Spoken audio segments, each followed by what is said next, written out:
Subscribe now and press the bell icon. Never miss an update.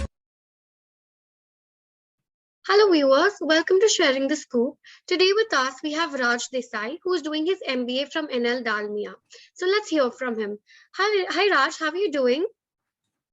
Hi Trishna, I'm good. I hope you are doing well too. I'm doing well as well. Thank you for being here. It's a pleasure to have you. So could you start by just saying something about your educational background, where do you come from, and your achievements? Sure. So I did my graduation from Mithibai College in the year 2020, and post which I interned at We Naturalist, where I worked as a content strategist, and which was basically centered around research. And post which Wow. I started prepping up for my MBA entrances, and I think it took a whole year to prepare for that. And then it was, prepping up for the interview process, group discussion, your writing ability tests. So the whole year went into it, and then it's been 6 months in Dalmia. So it has been so far so good. And apart from that, I have written a book which is currently across all stores in Amazon globally. Wow. And What's the I'm name of also the into book? music. The name of the book is The Coffee That Changed My Life. So it's a fictional book, and it's available on Amazon. Even the ebooks are available, and the paperbacks are available in the US. Wow, that's really very interesting. So, how has your journey been from, content writing, research, and getting into finance and doing MBA in finance? How would you say your journey has been, and any challenges that you faced on the way?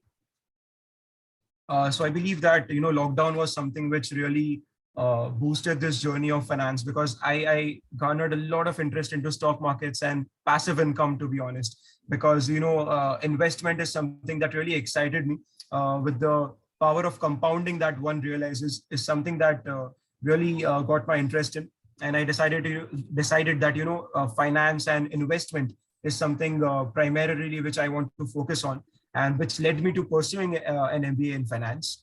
So, and challenges, I would say that, an MBA, the usual challenges that any MBA gets is coping up with a lot of things simultaneously.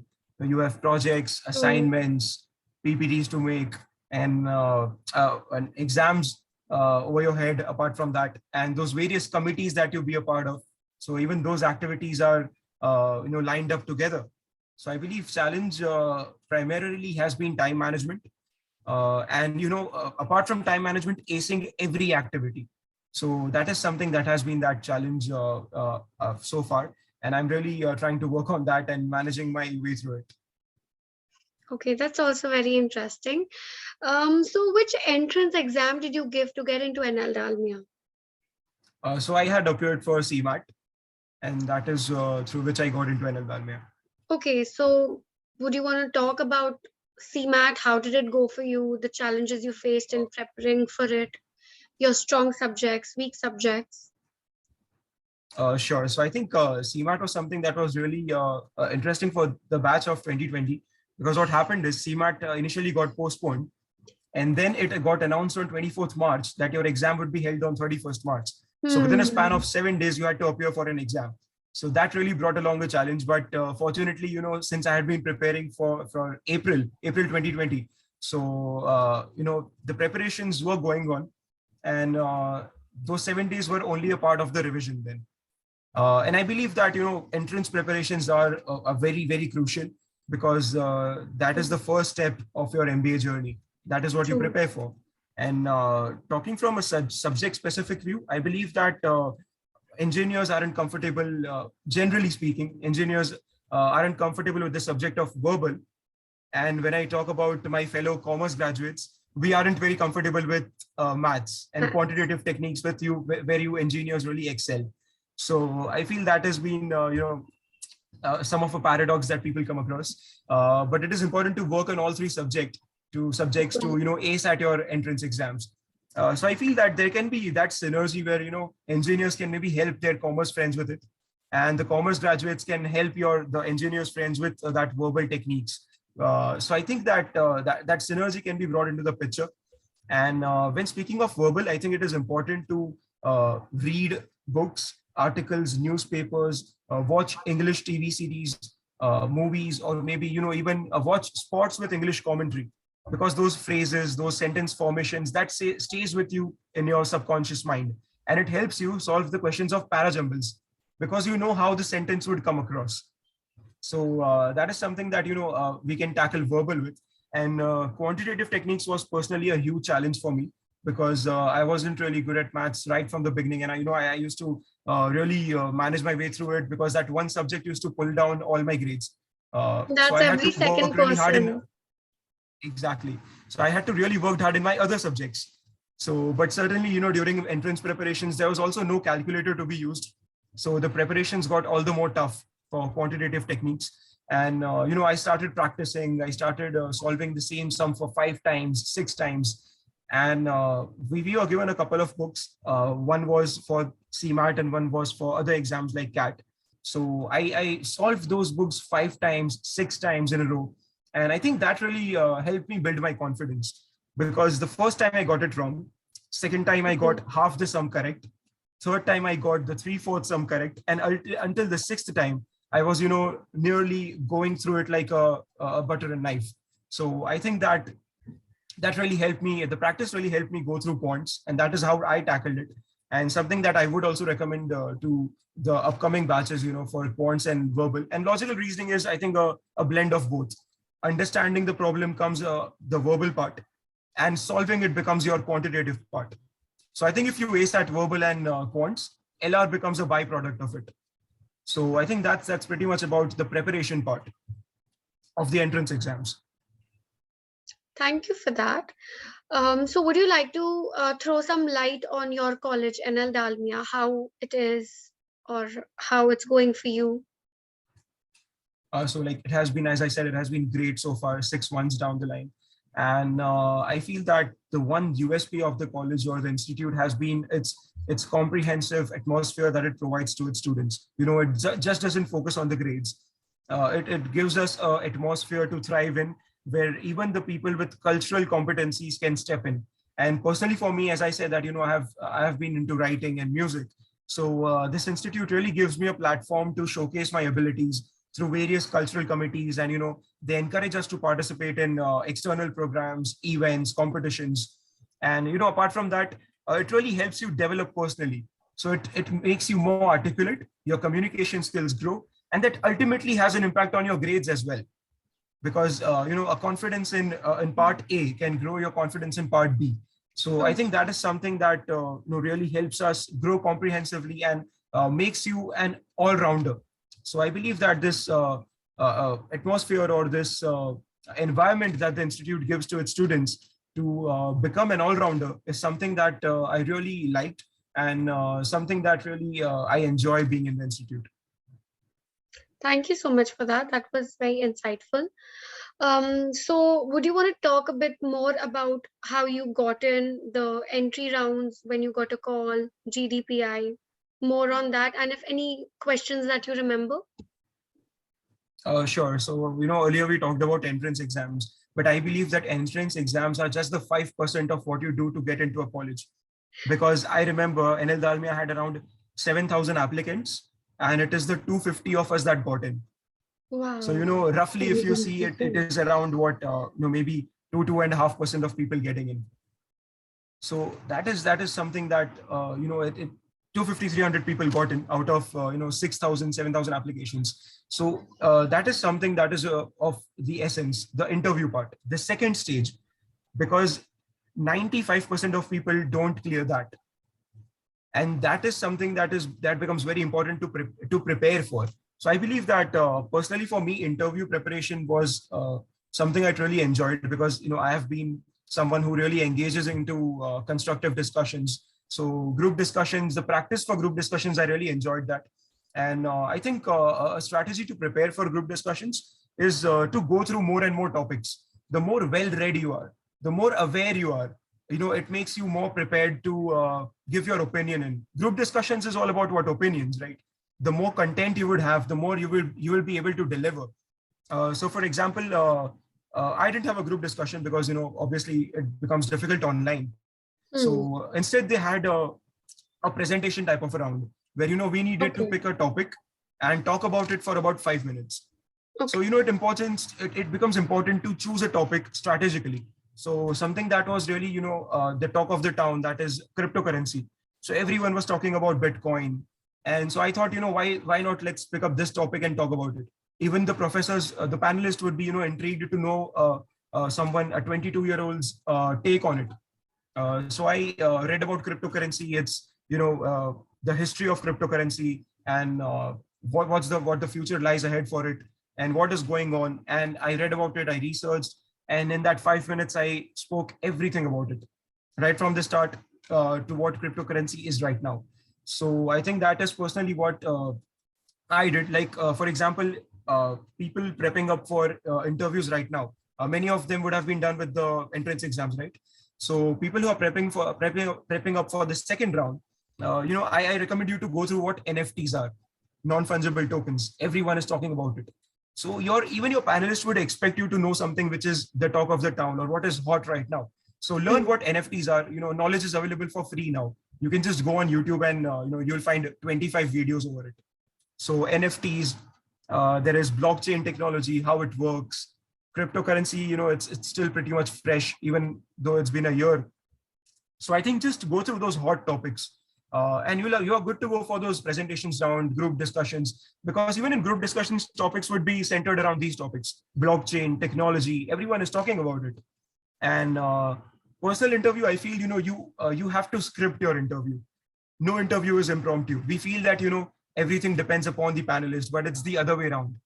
Everything depends upon how you start, how you drive your Mm. interview. For example, since I earlier mentioned I wanted to venture into financial markets, so I read everything about stock markets and derivatives, futures, options, forwards. And then when the panelist asks you, tell us something about your interests, that is the first thing you say, that I'm very much intrigued about financial markets. And then the follow-up question has to be on that. So they ask you a follow-up question on what is futures. And you're prepared with it because you scripted your interview.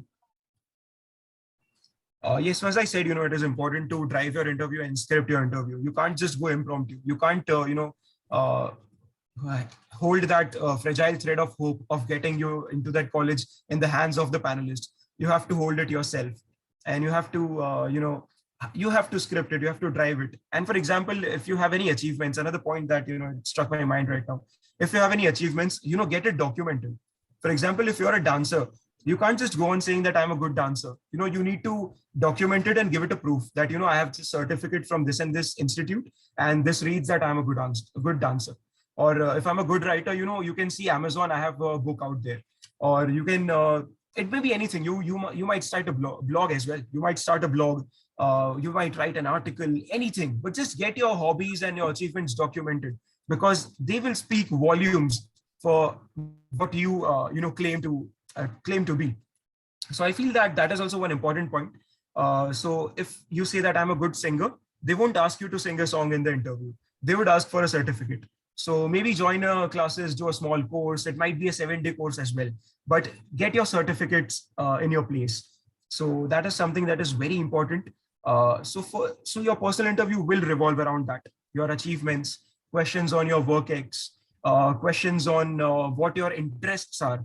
So, for example, you can rehearse it with a friend. You can make him the interviewer, and you can practice your interview 3 or 4 times. And that is how you'll be able to gauge the atmosphere of an interview, and you'll be able to gauge how to prepare for an interview.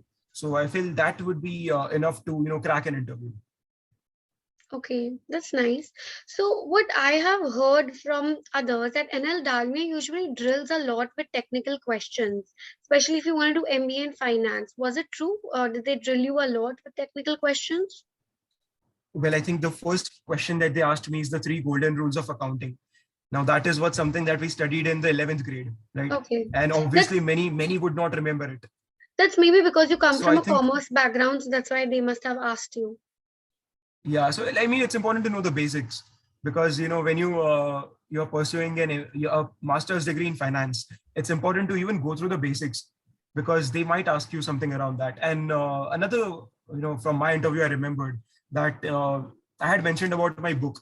So one of the panelists asked me that, what are the costs that you had to incur to publish your book? So I only remembered that, it was just the royalty cost. Like they published my book for free, but in Mhm. turn for that, they took 30% of royalty from every sale I made. So I Okay. said that, okay, that was the only cost I incurred, 30% of my royalty. So the interviewer said that, no, that's not the only cost that you might have incurred. So I was a bit perplexed, that how is it not the only cost? So the panelist asked me, did you handwrite it or did you do it on your laptop? I said, no, I wrote it on Word, of course, Microsoft Word. So she said that, okay, then didn't you charge your laptop? So didn't it consume your electricity units of which you might have paid your electricity bills? And then she Okay. went on to ask me, for how long did you write this book? So I said it was for about, two and a half years. So she said, okay, so for those two and a half years, you might have done anything else as well, right?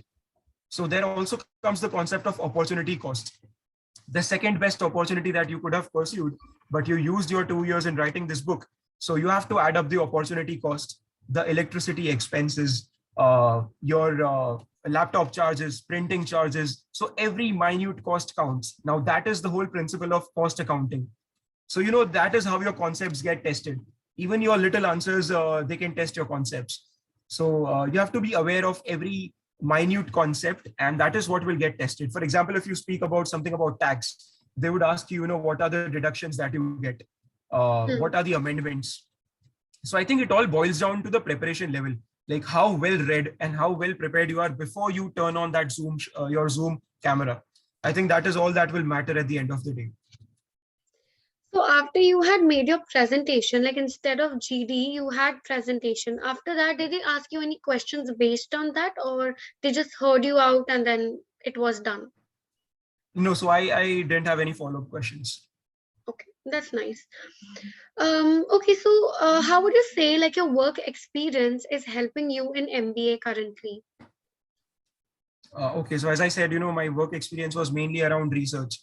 So I think that is something that is very important, that when you do your MBA, you have to make thousands of PPTs and thousands of presentations. So research is something that is very basic in all the fields, because Yes. you have to search something, you have to come across some information, and then you can present it. So I feel that those 2 months of extensive research really helped me improve my Google skills, because you have to find that one link where you will find everything, or even those multiple links where you might find that apt content. So I think research is something that really helped me to nourish my skills, and it is helping me to make those presentations and come across the correct information that I want to put in into my PPT. That's really nice. Okay, so just to wrap it up, would you have any pro tip or any suggestions which you would want to give either CMAT aspirants or MBA aspirants in general? Yes, so I think that it's a long process. It takes 1.5 years, right? 1 year of preparation and 6 months of interview. So it is very easy to lose your patience in there. It is very easy to have a brain fade moment, where you decide, just let it go. Let's not pursue it, because so that is something where you need to hold yourself. That one moment you need to hold yourself and that will test your patience. But that is something that you will have to hold on to it, calm yourself down, again take a day off, and then from the next day start fresh. You have your preparations done, you have your interviews done, and then there is a period of 4 to 6 months before your college begins. So there is also this time of anxiety where you think, whether I would get into this college or not. So I think it is important to utilize that period. Like you will be done with your interviews by March or April, and then your college would start in July maybe. So those 3 months, make it productive. Do a certificate course. Uh, Maybe I like to plug in that CFA Investment Foundations course. It's a free course. You have to go through the modules, and you can just appear for the exams and get a certificate from the CFA Institute. So you know how big that would be. So use those 3 months to generate certificates, get your achievements documented. You can do an internship or two, because ultimately what matters is your work experience. So I believe that those 3 months can be used very productively. And yes, I think belief is something that would be a constant catalyst in your journey. So that is something I would like to wrap up this interview with. Wow, that was really very insightful, Raj. Thank you so much for your time. Um, in this, and I'm sure our viewers got a lot of clarity. So thanks again, and we wish you all the best for your next trimester and Thank you the so entire much. MBA journey. Thank you so much. It was great to share these, and thank you so much for having me. Thank you. Bye bye.